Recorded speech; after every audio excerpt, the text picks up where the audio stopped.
if you have not read an author, maybe you shouldn't buy 5 of that author's books. And the more I spend on watching these channels, and the more I see books, the more I purchase them. Lastly, recognize that booktubers, this is their jobs. Like, not my job, but for them, for a lot of them, that's their jobs. Like, they are full-time readers and full-time book buyers. And so when they go and they're like, hey, look, I bought 20 books, that's their job. That's part of their business. They're probably getting a tax write-off of the books that they purchased, because that's part of their cost of doing business. Hi, welcome to my channel. My name is Tyler Price, and on my channel we talk about money, productivity, lifestyle, books, and anything else you want to talk about. Today I want to chat a little bit about books and consumerism, clutter, and BookTok. So I have 13 minutes to get this stuff filmed, and so let's get started. I have my notes, so I have a bit of a cheat sheet there. And so I was thinking about this a couple of days ago when I went book shopping. I was so excited. I went to Goodwill. I was looking for certain books because I went to Goodwill a few weeks ago and got like some really good books, which I'm going to do a book haul at some point on those books. So I went to another Goodwill because I was in the area and saw a couple of books that I probably won't read. So I just decided, I was like, you know what, I'm not buying them.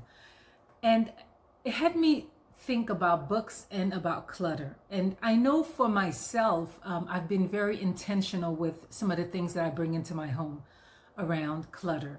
I'm a maximalist, so I like a lot of everything.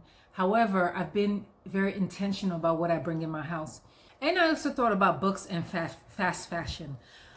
About a couple of years ago, I made a decision to kind of not shop or spend an obscene amount of money on fast fashion. I was getting overwhelmed with closets full of a whole bunch of stuff that I kind of liked but didn't like that much. They weren't sustainable. And in the long run, for me as a frugal person, I thought that it was actually more expensive to spend $10 on a shirt that you wear twice and you have to dump. And so what I started doing was really looking for better quality items on clearance. So a lot of the more expensive stores that I like, what I would do is just check out their sales and then buy things on clearance. Like, for example, I got this shirt, I think from Bell for like $10, and it's like a $50, $60 shirt. So I started doing more of that and just kind of getting better quality and not focusing on fast fashion. So as I was thinking about purchasing books, I wanted to kind of share with you all my thoughts around books and clutter and fast fashion. And so again, lots of dialogue on the internet about it. I'm not going to get into too much of it, but I wanted to really talk about more around why we're buying more books.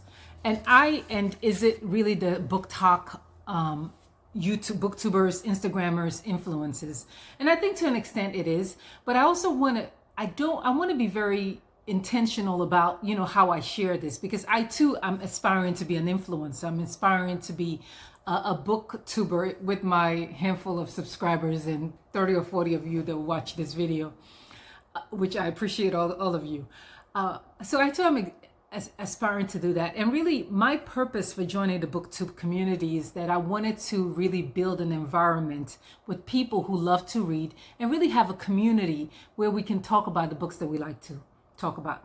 In doing so, I've spent a lot more time watching other booktubers and also TikTokers and I'm even on Instagram and TikTok now, which I hadn't really spent too much time.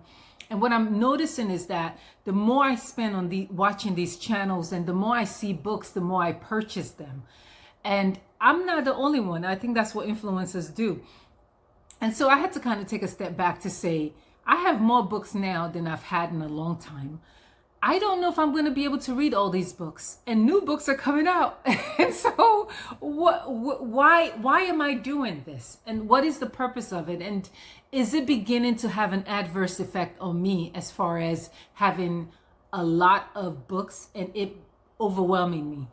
So I kind of thought about it as far as consumerism and really what the BookTube community is doing for readership and really this new increase in readership. And so I enjoy all of the recommendations that I've gotten off of BookTube especially, and most of the recommendations have been great. There've been a couple there I DNF, like Lucy Score DNF'd her. Anna Huang, I don't think I'm going to be reading anything else by her. I didn't like Twisted Lies, and so there are other books and other writers that are for me. But for the most part, I've really found, and it's opened me up to this new world of books, types of books that I would have never read. For example, dark romances are my thing, and I didn't realize that initially until I embarked on this journey of joining BookTube, but also watching a lot of booktubers or YouTubers talk about books. But I think that for those of us who are very cognizant of our expenses, financial expenses, and also are very aware of what we bring into our home, we have to be more intentional in terms of what we decide to purchase. So I did a video earlier about, tips to saving money on books or having a book buying ban. This is not what this is about. This is more about, while we enjoy what we're watching on the screen around people kind of sharing their hauls, and in fact, I got a whole lot I need to share with you guys on another video.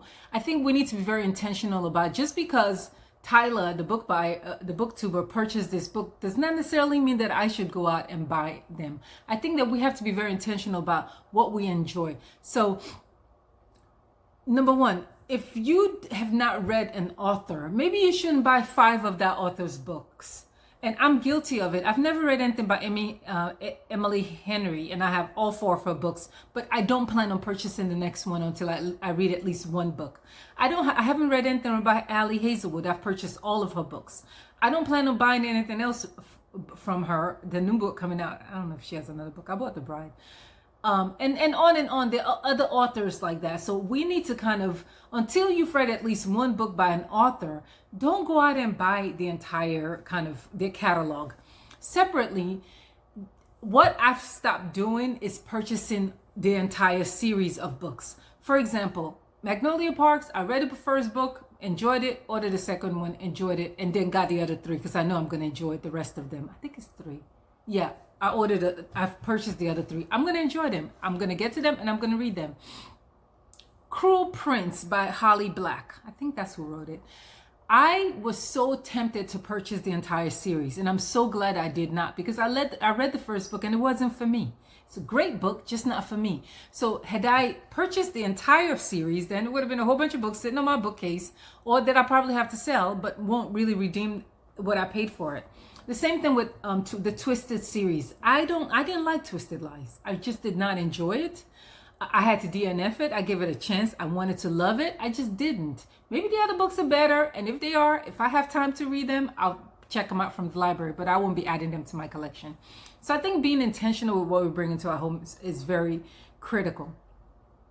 Lastly, and maybe not too lastly, recognize that booktubers, this is their job. Like, not my job. I'm currently looking for work. This is not my job. But for them, for a lot of them, that's their jobs. Like, they are full-time readers and full-time book buyers. And so when they go and they're like, hey, look, I bought 20 books. That's their job. That's part of their business. They're probably getting a tax write-off of the books that they purchased, because that's part of their cost of doing business. So as opposed to you going and like, X, Y, and Z booktuber got 800 books, I'm gonna go buy the same thing. Recognize that they're getting a tax write-off off of that, whereas you're spending your money, your kids' inheritance, your whatever money on books that you may not read. So I think it's important to put things into context as we watch these influencers and we're paying attention to what they purchase and trying to go along with them. And so some of the ways that you could really enjoy books and sustainably, as I said earlier, don't buy an entire series.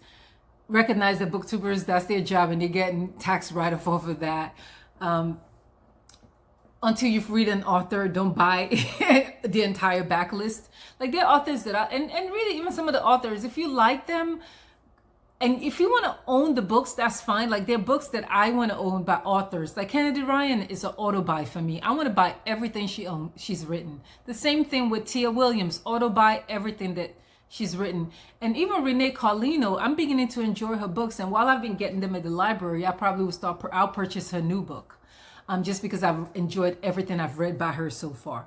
but not every author is an auto buy. So, and the library is there for a reason. And so if you want to read somebody's backlist, maybe you purchase the newer stuff because you liked it, but then some of the old backlist stuff you may be able to check out at the library. If that's the book that you know you're only going to read once. Or, definitely check out, the used book places. But then again, we have to be cognizant about clutter. I've kind of got into Kindle Unlimited. I absolutely love it. I think that is the best value for me in terms of really kind of checking out certain authors and reading the books. So Kindle Unlimited, I think is also good value at I think it's $12.99 if you have Amazon Prime, and if it's a little bit more if you don't, maybe $14.99. So, and then definitely support your local libraries. Buying from local bookstores, used books. If you return books, you get points, and then it gets the cost of the book gets reduced. Trading books with friends. I don't like to give people my books, but if let's say a friend has a book that you want to read, definitely kind of trading books with them, and then embracing, as I said it earlier, the digital format. I think it's really good for us to do that, and I also talked about earlier. I talked about being selective with your purchases. Because again, I think that, buying books is exciting to me. I love to buy books. I love the way that I feel when I go into a bookstore and I leave with books. I absolutely do. It's such a great feeling when I go in and I find a book that I like and I love it and I bring it home and I enjoy it. Now, what I've noticed with YouTube is that buying books and reading books are two very different things. And that's why you see all these booktubers with all their hauls, but you never see them read any book. And I'll be honest with you, like the videos that I put on, the hauls do get more views. Like if you're only looking for views, they do get more views. When I sit and I do my wrap up, I get limited views. But when I do hauls, it gets more views because people want to see that. So I get it.